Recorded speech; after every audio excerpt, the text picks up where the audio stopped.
Bab 2. Hei, malam Walpurgis. Penyihir cilik tidak gentar mendengar ramalan Abraxas. Malam itu ia mengendarai sapu ajaibnya, terbang ke atas gunung yang bernama Bloxburg. Para penyihir yang lebih tua daripada penyihir cilik sudah berkumpul semua di atas gunung. Mereka menari-nari mengelilingi api unggun. Rambut mereka yang panjang berterbangan, sedang gaun yang dipakai melambai-lambai liar. Saat itu ada sekitar 5 atau 600 penyihir yang berkumpul. Jenis mereka bermacam-macam. Ada penyihir gunung, lalu penyihir hutan, penyihir rawa, penyihir kabut, penyihir cuaca, penyihir angin, dan penyihir rempah. Semuanya menari-nari dengan asyik, berputar-putar sambil mengayun-ayunkan sapu ajaib masing-masing. Malam Walpurgis, seru para penyihir itu bernyanyi. Hei, malam Walpurgis. Suara mereka terdengar campur aduk. Ada yang parau, ada pula yang melengking, dan ada lagi yang mengembik seperti kambing. Mereka nari-nari sambil memerintahkan kilat dan guntur muncul sambar menyambar. Penyihir cilik menyelipkan diri di tengah para rekan yang sedang asyik menari. Ia tidak ketahuan.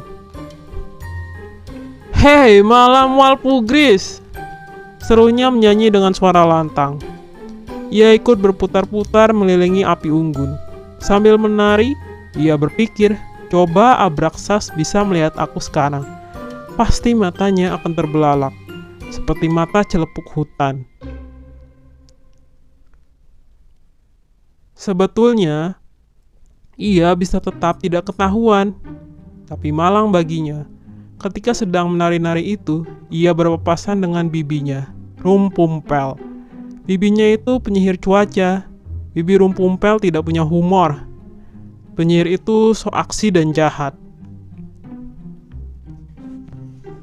Ini sama sekali tak kusangka-sangka, seru Bibi Rumpumpel ketika melihat penyihir cilik di tengah keramaian. Kenapa kau ada di sini? Ayo jawab. Tidak tahukah kau bahwa penyihir yang masih kecil dilarang naik kemari malam ini? Jangan bilang pada yang lain, Bibi, kata penyihir cilik memohon. Ia sangat terkejut. Tidak bisa, bentak Bibi Rumpumpel. Penyihir lancang seperti kau ini perlu dihukum. Sementara itu, para penyihir lainnya sudah datang mengerumuni mereka, mendengar Rumpumpel marah-marah. Penyihir cuaca yang jahat itu menceritakan apa yang telah terjadi. Setelah itu dengan marah dimintanya pendapat.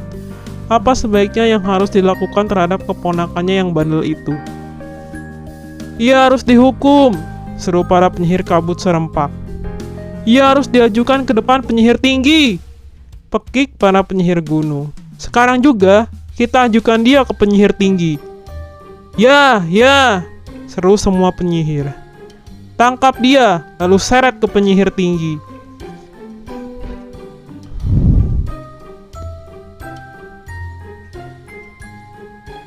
Penyihir cilik merengek-rengek minta ampun, tetapi sia-sia saja.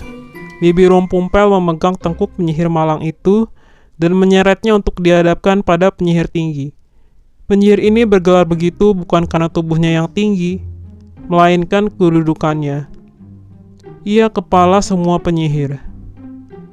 Penyihir tinggi duduk menongkrong di atas singgasana. Keempat kaki kursi kebesaran itu terbuat dari garpu pengorek tungku. Kepala para penyihir mendengarkan laporan penyihir cuaca. Keningnya berkerut. Ketika Bibi Rumpumpel sudah selesai melaporkan, penyihir tinggi menoleh ke arah penyihir cilik. Kau berani malam ini ke Bloxburg, walau itu terlarang bagi penyihir seumurmu? Bentak penyihir tinggi dengan suara keras menggelegar. Kenapa kau sampai berani melakukannya, hah? Penyihir cilik menjawab. Ia gemetar ketakutan. Aku sendiri tidak tahu sebabnya, kata penyihir itu. Tahu-tahu saja timbul keinginanku. Lalu kutunggangi sapuku terbang kemari.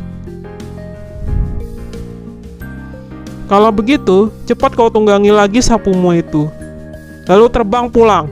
kata penyihir tinggi memerintahkan. Ayo, pergi dari sini. Cepat, kalau tidak ingin aku marah. Penyihir cilik merasa bahwa penyihir tinggi bisa diajak tawar-menawar. Bolehkah setidak-tidaknya aku ikut menari tahun depan? Kata penyihir cilik meminta. Gumam penyihir tinggi. Itu belum bisa kujanjikan sekarang. Jika sampai saat itu kau sudah menjadi penyihir yang baik, mungkin kau akan kuizinkan ikut. Sehari sebelum malam Walpurgis yang berikut, aku akan memanggil Dewan Penyihir bersidang. Saat itu, kau akan kuuji. Tapi ujian itu tidak enteng.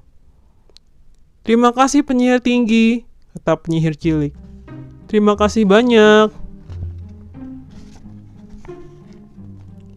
Ia berjanji sampai tahun depan akan sudah menjadi penyihir yang baik. Setelah itu ditungganginya sapu ajaibnya. Maksudnya hendak terbang pulang. Tapi Bibi Rumpumpel, penyihir cuaca yang jahat itu memprotes. Si cilik bandel ini tidak dihukum, tukasnya. Ya harus dihukum, seru semua penyihir cuaca. Mereka memanas-manaskan penyihir tinggi. Hukum! Kini semua penyihir yang berkumpul ikut berteriak-teriak. Peraturan harus ditaati. Barang siapa datang mengikuti tarian penyihir walau sudah dilarang, perlu diberi pelajaran pahit. Sebagai hukuman, tidak ada salahnya jika si bandel ini kita lemparkan sebentar ke dalam api, kata Bibi Rumpumpel. Penyihir bukan manusia biasa, jadi kalau dilemparkan ke dalam api, paling-paling hanya terasa sakit. Mungkin sama sakitnya seperti cubitan di lengan anak bandel.